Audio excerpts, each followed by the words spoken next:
virtually at the moment. So I really wanted to entitle the whole series "The Invention of." Like almost every lecture, I wanted to call "The Invention of Democracy," "The Invention of History," "The Invention of Drama." And I'd like to call today's lecture to subtitle it "The Invention of Philosophy," because it really is the first time we see this what we call thinking like a Greek. It's the first time we see this kind of introspection really appear in human thought in terms of history, in terms of our readings across the globe. Uh, so if we looked at the invention of democracy and we looked last week at art and architecture, you notice that we discussed a lot about the influence on the Greeks of their no of their closest neighbors, the uh, the Egyptians, the Mesopotamians. These people were traders. The Greeks were traders, and along with commerce and along with products, they traded ideas, of course. And uh, and the Greeks also were just like the Jewish people became much later on. They set up colonies wherever they went to enable this type of commerce to ease it, basically. So we have the Athenians with all of their creative architecture and art, and there's these ideas, newfound ideas of democracy.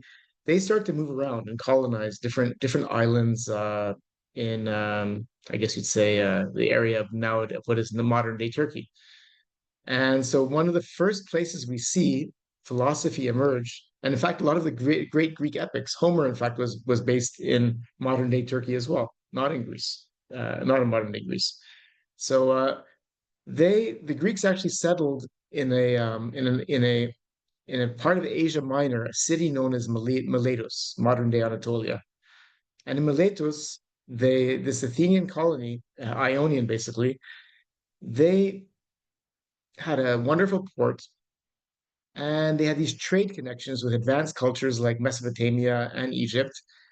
And it exposed the thinkers in these islands that had already been exposed to this Athenian, as I said to you before last week, democracy, art, architecture, history, all these ideas. They start, and along with this, the acquisition of the Greek alphabet, they start developing all kinds of ideas and questions as to explanations to the world's origins. And when I say explanations as to the origins, they stop asking about mythological or religious explanations. They start looking at new ideas as to why we're here, looking for an overall explanation. And the reason I chose this as my first slide is, of course, the alphabet. The learning the alphabet was a huge jump from the system of hieroglyphics or cuneiform that the Sumerians and the Egyptians had.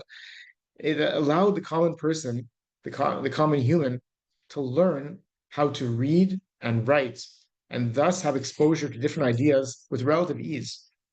And here on the left, you have a Phoenician stele. So Phoenician, remember, they developed their alphabet, and the Hebrew alphabet was taken almost directly from the Phoenician one. And I want you to look at it. This is about 850 BCE. And you can already see letters that we recognize. You see, I think it looks like a W. It's actually a shin. A P, it's actually a R or a resh. And you can look at, and you see symbols that you know.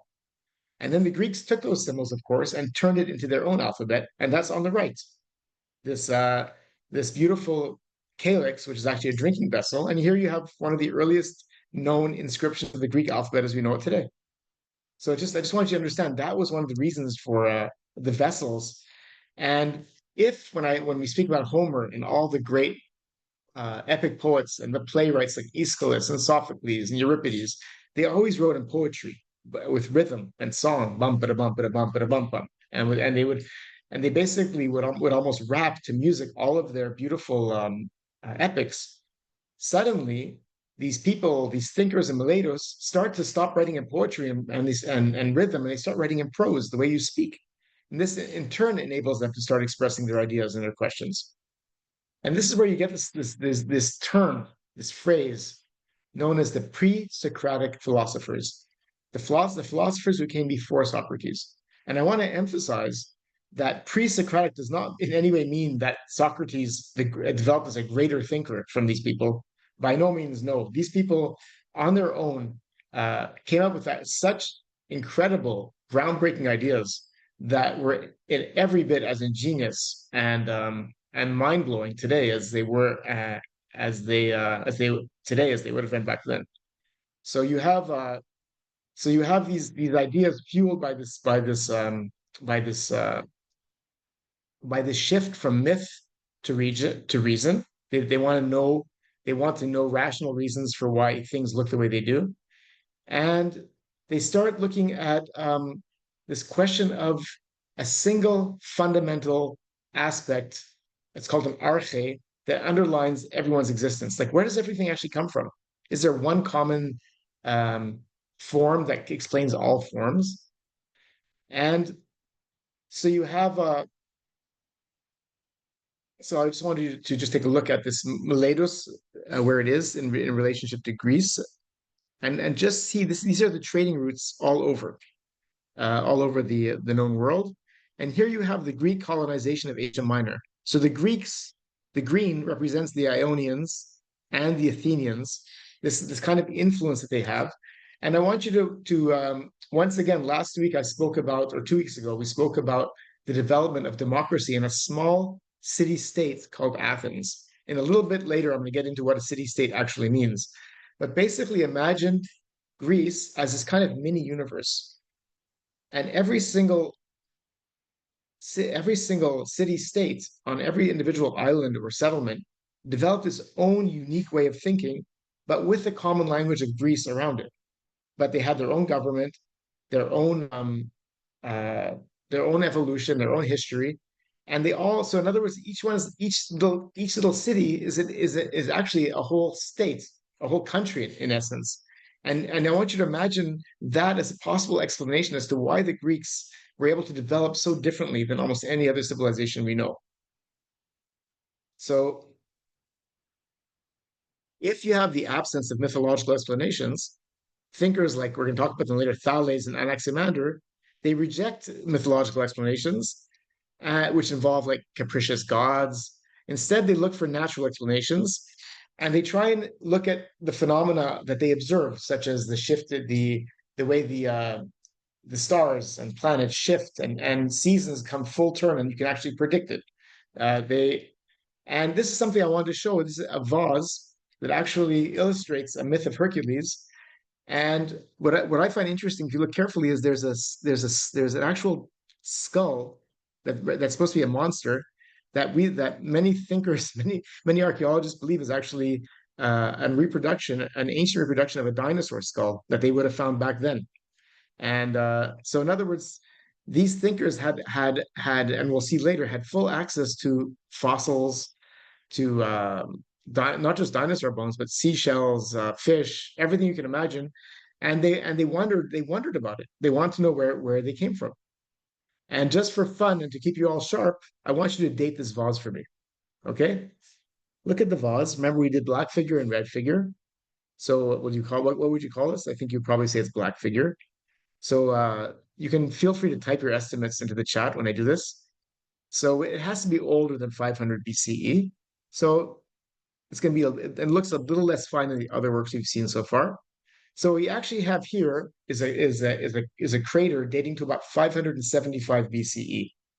And the reason I want to show you this crater, first of all, I want you to understand Greek vases, is the crater was used to mix water and wine together. It's a reason the Greeks drank wine with every single dinner meal they had, and one of the reasons they didn't get totally inebriated is they mixed it a certain amount of wine with the water, so it gave a flavor, and they could choose how much alcohol content they actually wanted.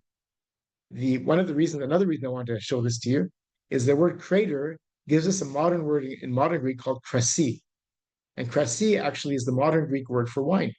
So in other words, they took this ancient Greek concept of a mixing bowl, and the word for wine today in Greek is actually krasi. If you read the ancient Greek work epics like Homer, the word for wine is actually hoion, which is related to our own Hebrew yayin. So just a fun little aside. And this I want to also show you as we're dating. If you look below you, this is a well-known Kore, called the Phrasiloclea Kore. And look at the bottom, you see this beautiful Greek inscription. So you have a depiction of a regular common woman. On the right, you see how it would have looked when it was painted in antiquity. And and I want you to illustrate that the ancient Greeks are already celebrating the modern human, male and female, and they're writing for everybody. So writing is available to everyone. So yeah, again, I wanted to show you more Greek city-states. It's an independent, self-governing community. And each city-state in Greece, if we speak about Sparta, Athens, Corinth, Miletus, it had its own agricultural land. It had its own history, and each one started as its own settlement, formed around a fortified citadel, an acropolis for protection. And over time, each one of these little city states got its own culture, its own diverse kind of government, its own distinct identity. And this gives you the political and social units of what we know as ancient Greece. So, as I said to you before, if we're looking for clues about the invention of democracy, think of this micro universe and how each island has its own little personality. And that allows, in many ways, for this accelerated development that we don't see in other places. So Sparta has its own development, harsh history, gives it its legendary toughness, while Athens has like this cerebral development. They all speak Greek, they all influence each other, and they all thought of themselves as Greeks overall and as being the only universe that mattered. So any other culture in the world didn't matter. Everything was Greek. So I just want to show you quickly what we when we did last week our look at Athens. Every city had an acropolis, which means the high point of the city that would have its temples and could also be defended. And the regular people and the agora would live on the bottom, and it was always close to the sea and a port where they could trade. So the early philosophers they called themselves the investigators of nature, or they focused their inquiries on the natural world, and they want to understand fundamental principles and origins.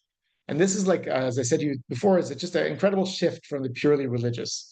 And we have an Ionian school, the first school of philosophy we can name, the Ionian school of philosophy on this island of Miletus, on the settlement. And they I think I'll leave it for that for a moment because I want to leave it for there. And they're looking for this one overall explanation. It's arche, it's called this beginning, this overall beginning for everything.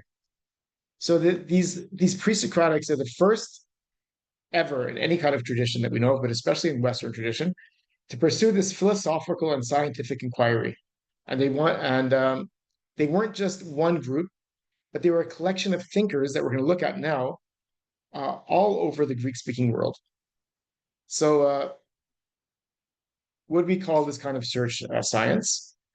These philosophers had basic assumptions. The most basic one that we hear for the first time is humans should not rely on their senses, touch, smell, taste, hearing, when trying to understand the universe at the core. Of course, this gives rise eventually to Plato and his forms and Plato's cave, but we'll talk about that in a bit. And at the core, there must be, and I'm saying this for a second time, there must be an eternal and unchanging reality at the core of everything. Whatever your senses tell you, something is eternal and unchanging.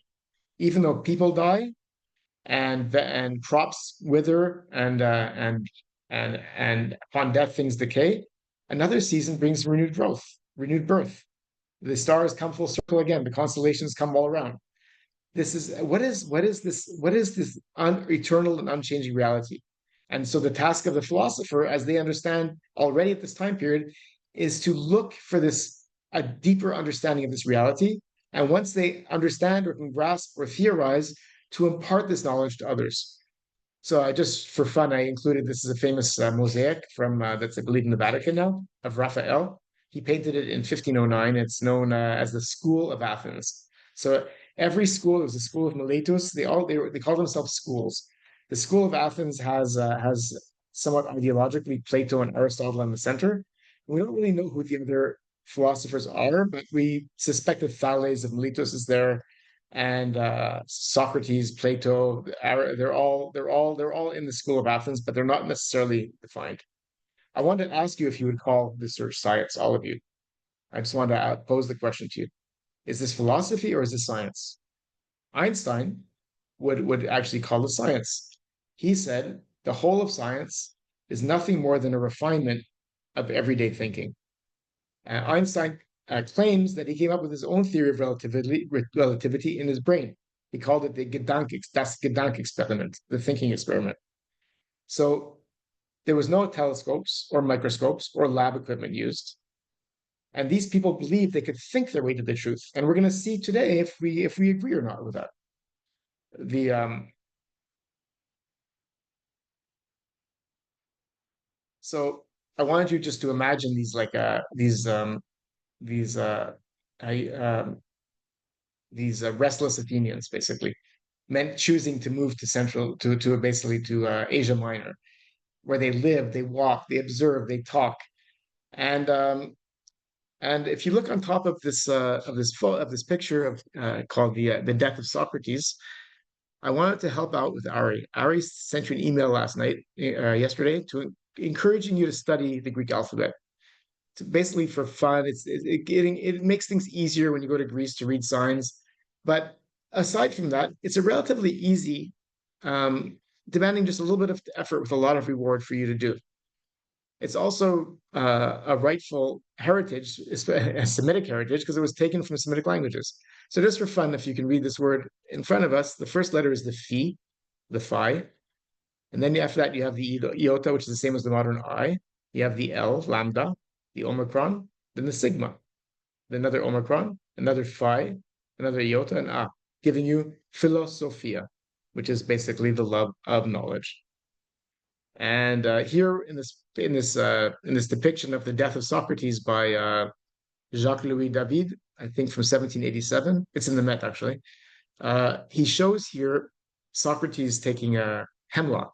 He's So I call this the best and worst of democracy and philosophy, perhaps at its core, because Socrates was convicted and sentenced to death by the Athenian democratic court. Ironically enough, for failing to acknowledge the gods and also for corrupting the youth.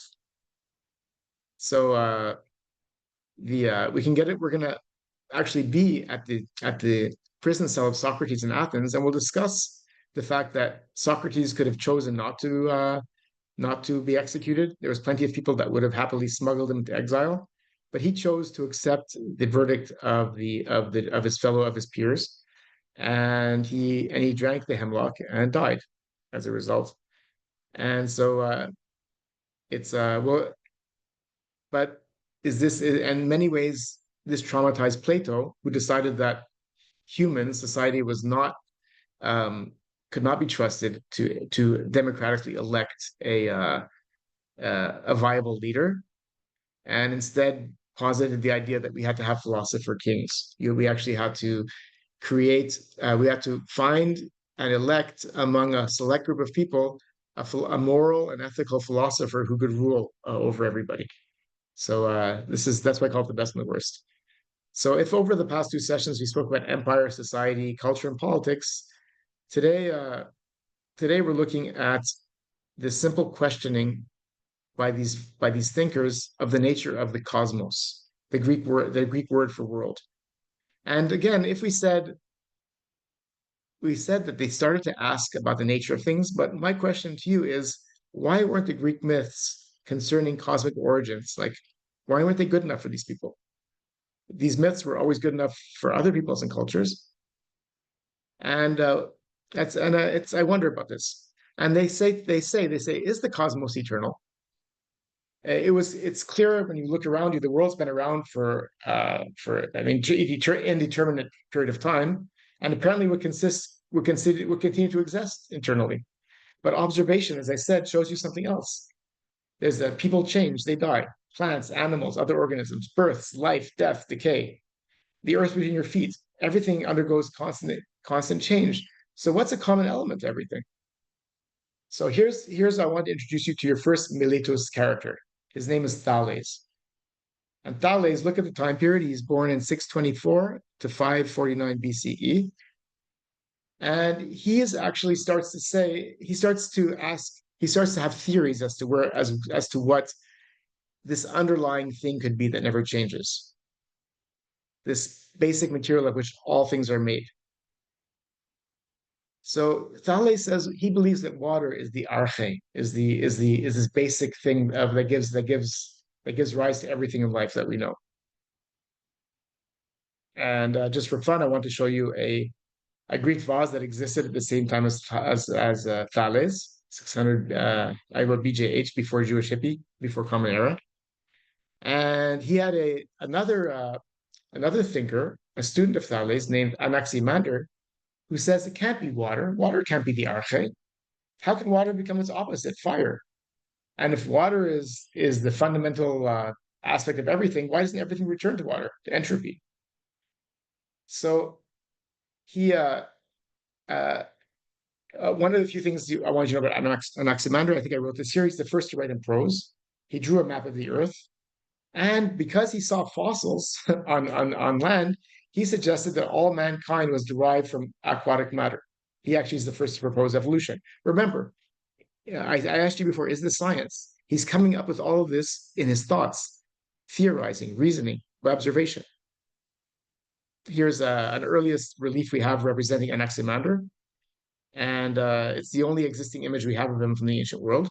And I wanted to show you a 610 BCE Doric temple. Oh, I wanted you guys to describe it for me after last week. Well, how do we know it's a Doric temple, guys? You have the bottom of the pillar going directly into the base.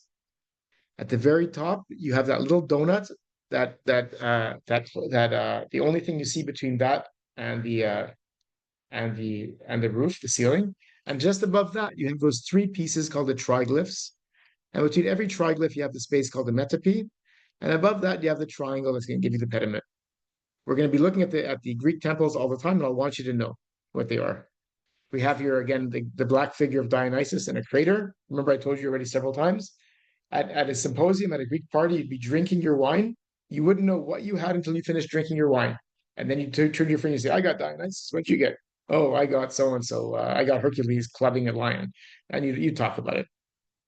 So after Anaximander, you have another thinker on the same island, Miletus, named Anaximenes. Anaximenes says, you can't have something that's just you can't just say it's not water, it's nothing.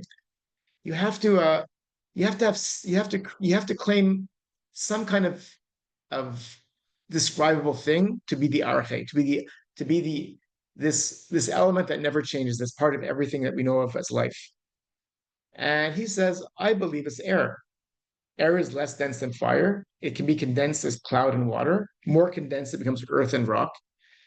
And his key idea is that the differences in quality are really just differences in quantity, how it's compressed, basically. So you see them, they're really frustrated, all these thinkers. They're talking, saying it has to be this. And they give them compelling reasons as to why it's not fire, why it's not water. And we have another thinker coming along from Ephesus, not far away from Miletus, Heraclitus of Ephesus, known as the weeping philosopher. Now we're moving into the time period of 537 to 447 BCE. I want you to start thinking again about what this looked like in terms of art and architecture. And he's the first person that comes up with the phrase panta re, everything flows. In other words, nothing ever stays still. Everything is in a constant state of flux. He also says, you can never step in the same river twice because all the water's already flowed. It's no longer the same river anymore. And Heraclitus expands on his idea of change and evolution. But he goes back to understanding fire to be the fundamental component. He says fire is always changing. He says fire becomes water, then earth, then soil, then leaves. He further claims that the permanence of things is just an illusion, because it's due to the fact that opposing forces are momentarily balanced. If you read Heraclitus, it's heavy stuff. His thoughts were really are really they really do flow. Socrates said about Heraclitus, what I understood is important. This is an actual quote from Socrates. What I understood is important, but what I could not understand is equally important. And he writes, you have to be a strong swimmer of the spirit, not to drown in the works of Heraclitus. So Heraclitus, and yeah, I'll leave him for a moment because I want to show you these are what vases would have looked like in this time period. And the next thinker I want to talk about is someone named Xenophanes, Xenophanes of Colophon. Xenophanes, I think I have a slide of him. Uh, he he um, he had a funny comment to make about why he doesn't believe that the gods exist, at least not in the form that we think they are. I do have a slide. Here it is. He says he says the Ethiopians say that their gods are snub-nosed and black. The Thracians say that their gods have blue eyes and red hair. But if oxen or horses or lions had hands and could draw and make things like men do, horses would draw their gods like horses, oxes like oxes, and everybody would draw their forms and mold their bodies just like the bodies they have for themselves. He's basically laughing at humans for assuming that gods look like them. He says if there are gods, they look nothing like what you think they do. He's already challenging the myths, at least the way they're depicted in Greek art. He also wrote again in poetry, and he uh, he actually criticizes writers like Homer and Hesiod because of their belief in many gods. And he's one of the earliest to say, "I believe God is one, eternal, and that He causes things to happen by nous, by His mind alone." So it's just to see what these thinkers are playing with. And then in the fifth century BCE, Empedocles is called, actually says, "I believe that there's going to be four basic substances: earth, air, fire, and water." And in addition, uh, he actually looks at fossil fishes and shells in Sicily and says that the land that I'm looking at must have been underwater at a much earlier time, and says, "I believe that everything must have been flooded here, and that floods will and that one day everything will be flooded again." And he's the first person to say reality is just a great wheel. And he's one of the first people that we know to actually use fossils as evidence for a theory of the history of the world. Again, I want to remind you, these are thinkers. These are not, this is just by observation. And we're going to see this depiction of a three-headed creature in the Parthenon. It's actually in the Acropolis Museum across from the Parthenon. That that's that that each one is holding an object to represent earth, air, fire, and water. And I include this statuary because I want you to look at the archaic smile, the almond-shaped eyes, and the beaded hair. And from last week, I want you to say, David, this is an archaic statue, must be about 480 before Common Era. And I'd say, wow, that's pretty good. You're right. And another thinker, Anaxagoras, says of Klazomenai, which is near Turkey now. He says everything has a natural explanation. The moon isn't a god, but a giant rock, and the sun is just a hot rock.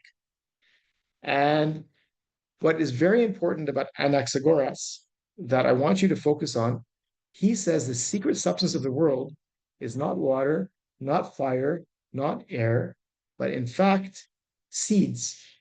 Seeds in different sizes and shapes, and that all matter was composed of them. And due to this complex patterns that he assumed has to exist, Anaxagoras says there has to be a great mind. Again, this word nous behind it, organizing everything. So isn't this amazing, by the way? You have they're getting closer and closer to a theory that we might recognize actually, and that's not all. I wanted to, by the way, show you a temple of the same time period again. You have this is the Athenian treasury in Delphi, and oh, sorry, I want to show you about what a 500 BCE temple looks like.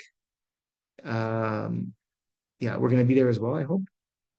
And I want to show you what a statue would look like about the same time period. You can see the Greek, along with the Greek thinking, you see the architecture is changing, and you see the art is changing. Look at the statuary. This is already much more fluid than that much stiffer block-like Kouros I showed you before. This Kouros is already, you can see the more natural shape of the muscles. You can see the shift of the hips starting to happen. And this dates to about they say between 540, 515 BCE. But here we go. Just to show you how the statues are still changing. And we're moving to a thinker. This one is about 480 BCE. And now we get to a fellow by the name of Democritus of Thrace. Democritus of Thrace, who lived between 460 and 370 BCE. I'm sorry, again, one more time, the BGH is just my own term. BGH is before Jewish hippie, forgive me. Um, and what Democritus of Thrace comes up with is an idea that is so uh, unique that many claim that he came up with it with the atomic theory himself. Because Democritus, also known as the laughing philosopher, he liked the idea of cosmic seeds that we just spoke about, the seeds, and he tweaked it. And he said that the entire universe is made up of these uncountable tiny particles that the eye can't see, invisible to the eye. And these tiny particles cannot be broken down any further. So the particles themselves he called tomos, Tomos, tomos. And he says when you break it down to the smallest tomos, you can't cut it anymore. It becomes atomos, impossible to cut. And he called them atoms. And he referred to and he said this is what everything in the world is made up of. So the Greeks, of course, and much of the known world, you actually claim that Democritus is the first person to actually come up with the atomic theory solely by the Das Gedanken experiment, solely by thinking. And then Democritus wasn't finished with that. He said hearing and sight are just illusions. It's a result of emanations bouncing off objects, which become multiplied until they reach our ears. Does that make you think of sound and light waves? So many scientists will say Democritus may in fact be the father of modern science. He also gave aside from that, he produced a correct explanation for eclipses, and he's the first person to say the sun is just a fiery mass. And so so this is basically Democritus. And I like this quote that he has, "O cosmos I'll do it in Greek in English. The world is a stage, life is a passage. You came, you saw, you exited." Does that remind you of anything? Anybody know your Shakespeare? And so he also wrote about music, philology, the history of literature, animal anatomy. So it's just this is a push to understand the Greek way of thinking, to understand how they give rise to thinking as to philosophy as we know it today. And I made a jump now because they're called the pre-Socratics. And like I told you, that by no means in any way means that they were in any way less intellectually gifted or capable or brilliant than Socrates or Plato or Aristotle. But Socrates develops from the pre-Socratics. So he shifts this focus of philosophy from the cosmology to the nature, to ethics and human conduct.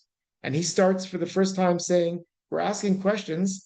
Let's ask questions about virtue. And he builds on this pre-Socratic move from myth to reason by using this so-called the famous Socratic method of questioning to understand the unexamined life. So this kind of lays the foundation for Western philosophy, the focus on human knowledge and the self. So this is, by the way, up till now we've had very few likenesses of the philosophers, except for the one of Anaximander. But here you have a portrait of Socrates from the first century. It's a Roman copy, but it's believed to be a lost bronze of a copy made by Lysippus, who actually would have known him. So we move. So his focus on ethics and self-knowledge affected his pupil, Plato. And Plato, in turn, taught Aristotle. And they developed these ideas, and I guess you could argue they established the core of Western philosophical thought. So this is what's called a herm. It's basically just kind of a slab of a statue of Plato. I just wanted to include it. And Plato, in turn, I told you he was traumatized by the death of Socrates, his beloved teacher, but he also was influenced by Socrates' focus on ethical inquiry and the Socratic method. But he started developing his own comprehensive, I guess, metaphysical philosophy. So, and he's especially famous for his theory of forms. And that sounds very daunting, but it's actually quite simple. Um, and so I'll explain, I'll get into the theory of forms in a moment, but he basically started having this ideal, this vision of what an ideal state could be. So he's now no longer questioning how life evolved or looking at ethics. He's going into the future. He's saying how should things be? What is the best we can hope for? How can we create an ideal state? And as I said before, he had this idea about philosopher kings leading the way. And so Socrates might have sought like wisdom through like dialectics and focusing on the soul, the human soul. Plato starts looking at the nature of reality, math, politics, and he builds like this systematic and I guess broader philosophical system. He expands it. So the idea of forms, I said I would try and get to it a bit. I'll try and make it. uh, it really says that there's an ultimate reality, which means that there's one world in which everything is perfect, eternal, and unchanging, and it never changes. This perfect world, and he calls that forms. That's the forms. He says, but the physical world that we actually live in, that you and I all inhabit, that we smell, taste, see, touch, is actually just uh, we're perceiving it, so it's already faulty. We can't trust our senses, so it's an imperfect and changing reflection. Let's use the word reflection very carefully of these forms. So the forms is what's actually there, and we are basically just see a pale reflection of what's actually there. But the forms, if we can ever understand them, is actually the true essence of everything. And then he uses stronger words that are more difficult to picture, like justice or beauty. But he says that true knowledge comes from searching for the true essence of forms, not just through our senses, but through thinking. And again, we have this Gedanken experiment through thought. And I chose to show you this picture of Plato's cave. I don't know how many of you have ever come across this. You probably have at some point the story of the cave, in which Plato explains his theory of forms by saying, imagine prisoners seated in a cave, imprisoned, they're shackled, and they're facing a wall.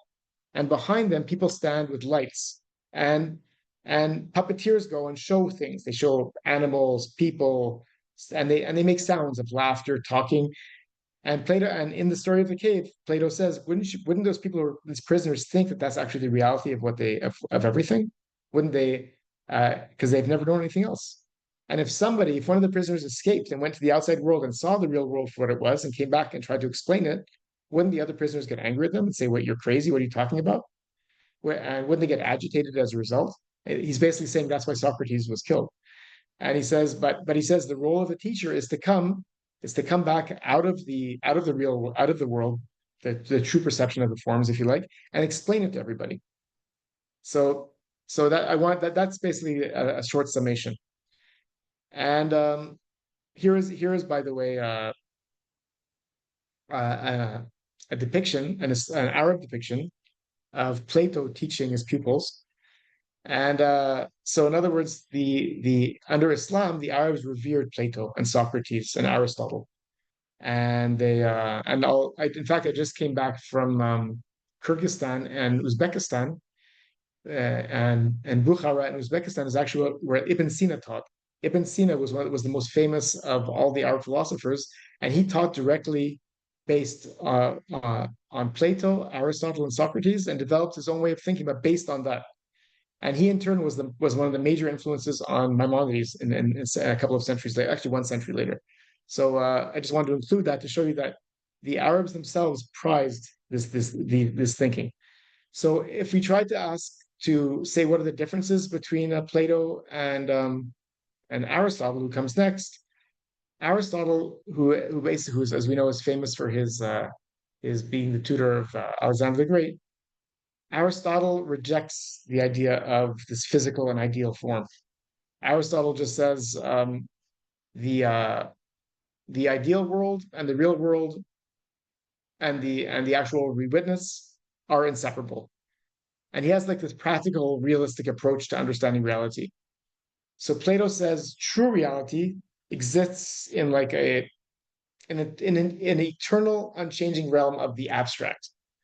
And and he says that the whole idea that Plato had of forms and the physical world is just is an imperfect reflection, but still a true reflection of these forms. So so Aristotle rejects Plato's theories of the separate realm, and basically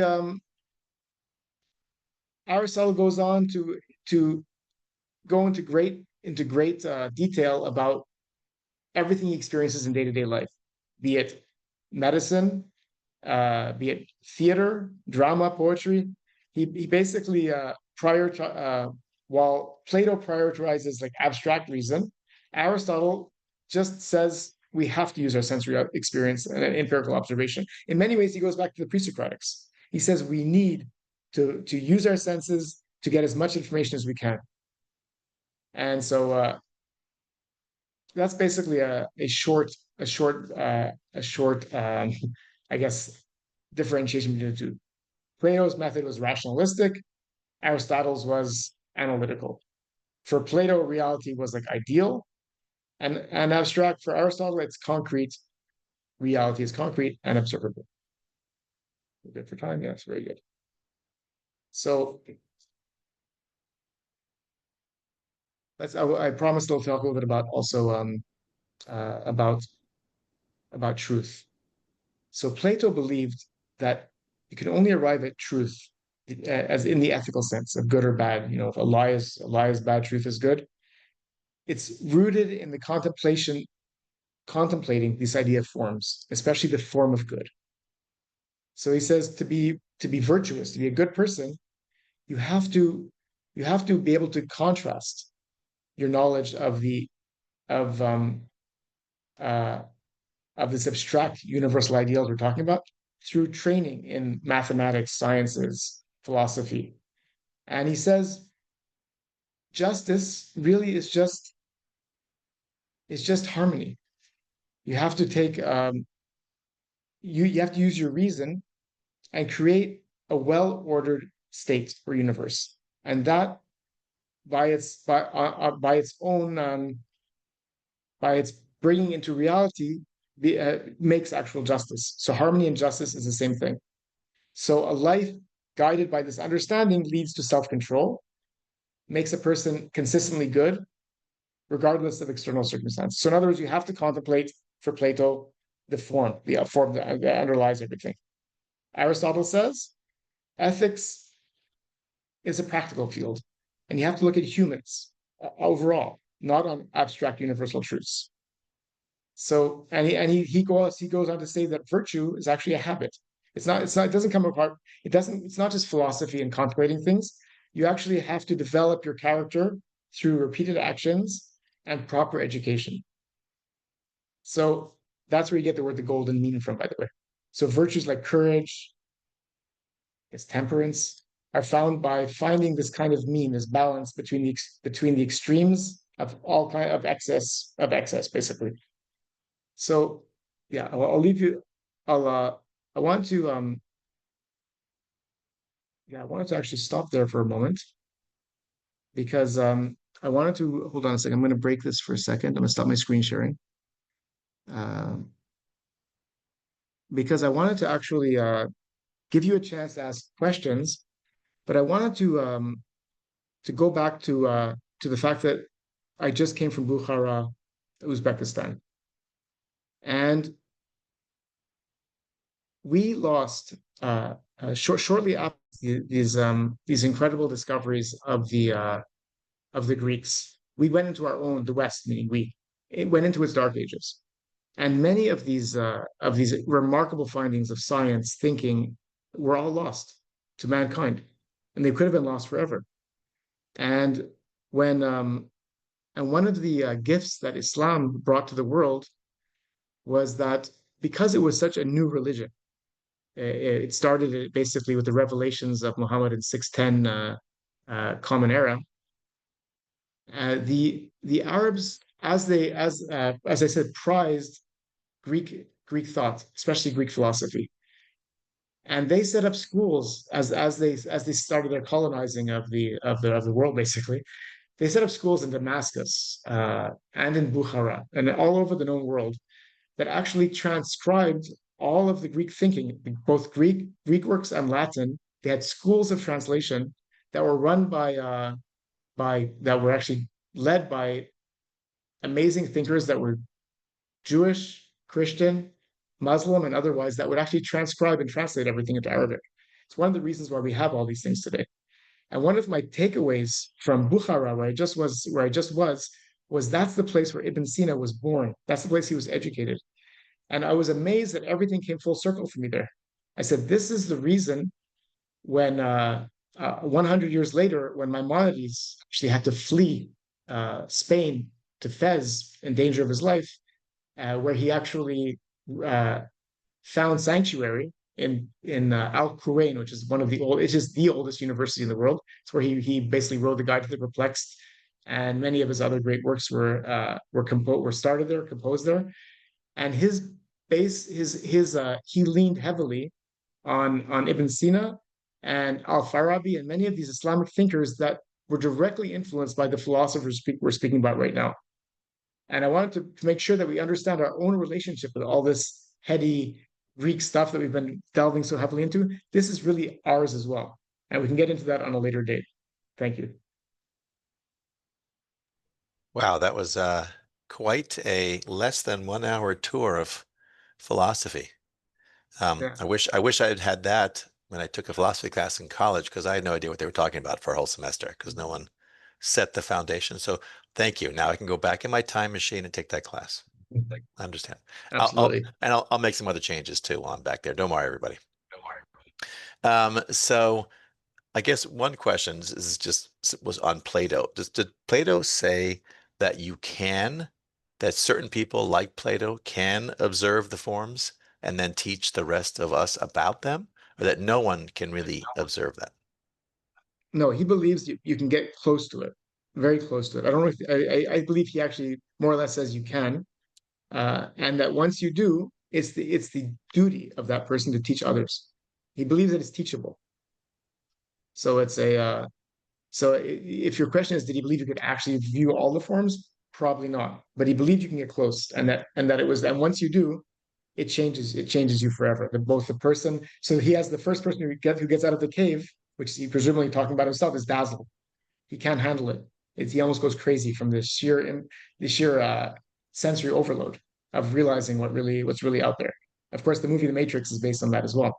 Um, so so yeah, basically that's your answer. And how does this connect to like the Jewish mystical tradition, right? The story of the four who go into the Pardes. I assume they're going to understand the form, right? And then they come back and only one of them can teach. The rest either go crazy, commit suicide. I mean, sorry, die by I'm sorry. suicide or so is that connected? Is that Sure, it? sure. I mean, I've seen there's many countless essays written about that, and I do believe they're very connected. The closer you get, by the way, all types of mysticism, whether it's Kabbalah or Sufi, they leave the whole idea of the existence of Muhammad's not important, for instance. They all go into this greater meaning of what it's all about, and and it frequently touches on these greater philosophical ideas versus an actual um, question of believing or not believing. That's almost, yeah, irrelevant. Hmm, terrific stuff.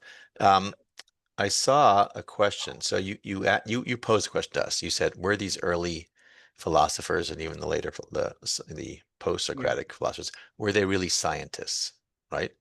So the question right, is, were there actually scientists at the same time that you had these thinkers, or because if not, then these thinkers were definitely the scientists of their day. But were there other people yeah. analyzing questions in a more scientific method, or does that come way later? And therefore, you you know what I mean? Was there someone sitting in the room next to a pre-philosopher, but they were analyzing something that in a way that we would call science? Right. Well, you had Pythagoras, who I didn't mention, at the same time period as We this had pre-Socratics, mathematicians, right? where everything was about numbers. He said everything is numbers. They were all, in my mind, they were all scientists. They based everything on observation, and they were not they did not treat anything foolish lightly. Like everything had to be explained, reasoned. They welcomed dispute, and they were pursuing it deeper and greater and true understanding. In my mind, the word philosophy doesn't apply to them. We should call them scientists. Mm, yes, that sounds like it based on the way you presented it. So there was obviously pushback to the pre-Socratic, Right. even Socratic thinkers in the society because the society was based on mythology, understanding the world one way. Um, when when did it shift then? When did you get people saying, we are going to now put mythology in a certain category and we will now proceed with science and philosophy? Because You know, I mean, it's Socrates was he died because he asked too many questions, right? He wouldn't stop right. doing Kind his of, they method. say that was a trumped up charge, basically, right? Because um, the way the Greeks worked, as I said, it's a riddle we're trying to solve together. What you're asking, the way the Greeks worked is they compartmentalized everything, and they gave everything its due. So, for instance, Apollo, the god Apollo, represented rationality and logic and cool logic, and they worshipped him. He was a god. Another god, Dionysus, represented passion, unrestrained passion, and madness and lust, and they worshipped him too. And they were given their due. I think that the Greeks were unique in that they could look at everything with full interest and give it its full. So if someone said we don't believe in gods or this is another idea, we can. How about this one? They give that its due as well. And there's something unique about that giving everything its place and its individual respect that I believe never led to real pushback. Like aside from the idea that if you say there's no gods altogether, that could be problematic. But if you said there's another reason gods don't look the way you say they look, there's only one God, not many gods, or there was room for everything basically, and the Greeks always seem to have had that. So your question is, I don't think there was a period where it actually changed. I think that it basically they welcomed the continuing discussion all the way through. Mm, amazing. And Well, then, I have one more thing on really quickly to oh, that. So you can argue that in many ways it devolved. So I'll take back what I said slightly. If you read the epic work, the Iliad and the Odyssey, the character of Odysseus, he's cunning, he's sneaky, he's wily, but he's also a hero. He's a genuine hero. He's strong. He fights. He wins. And the later Greeks didn't like that. They had to make him an outright villain because he's so sneaky and cunning. And so they basically said you can't have it all. But I see the epic works in the Iliad and the Odyssey saying you can be very complex. They call Odysseus polytropos, a man of many, many forms. Emily Wilson, I believe, the translator we recommended for the Odyssey, just calls him a complicated man. But the point is, if we look at Jacob in the Bible, you have the cunning guy who tricks his brother out of his birthright, and the hero who fights off all the shepherds who are oppressing Rachel and Leah at the well. So you have these interested, multifaceted characters, and yeah, I just wanted to put that out there while we're discussing.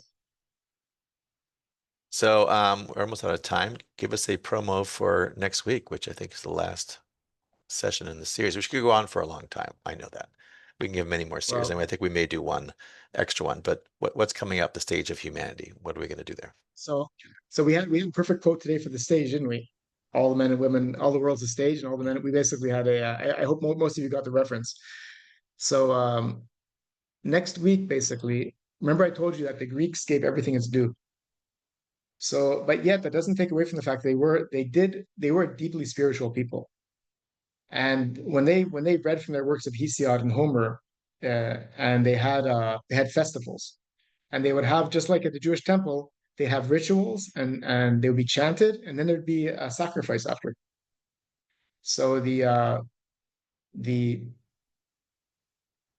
so the song, we call it in English odos, to sing, and tragos is goat. So the word tragedy comes from goat song. You had your davening, you had your minyan, you had like you prayed, you discussed the sins and the good deeds, and then you sacrifice at the end of it to you sacrifice for human sins. So tragedy, all it means is goat song, basically. So what the Greeks did is the ancient Greeks did is they had their ritual, they had the chazan, the guy coming up chanting, then they had their sacrifice. And then one guy, when he was in the middle of chanting, he said, "This is getting boring." Uh, he says, "As I'm going to be as I'm talking about Odysseus and Achilles, you let's call this guy Thespis. That's a real name. Come and be Achilles."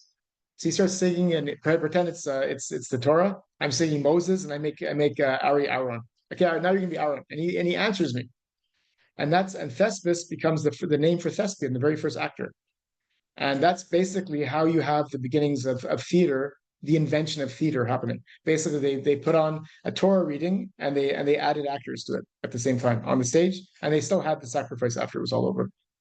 That's my promo. Okay, so we're looking forward to that. And now, if I remember, I will share the Saturday Night Live skit from last year, which was called the first ever theater in Greece, right? Remember where people are sitting down and they don't know what's going on because people are acting, and it's a joke on like the audience and the actors. So I thought it was pretty funny. Okay, Yeah, is that it? So you're gonna be where are you gonna come to us live from next week? Do we know? I will be here again. I'm here for the because as I said, my son is Umit Gayas. He's getting drafted to the Navy, so I'll be around. Okay. Again, pass on our regards to him, and we're wishing him safety and um, mostly safety, I guess, but also learning, I guess, learning and safety. Yeah, Safety first for and him, thank you, but then everybody. learn. Okay. David, I'll talk to you soon. Thank you all for joining us today. See you next week. Bye for now. Great stuff. Study your Greek. I'm actually working on it right now. Bye. All right. Bye for now.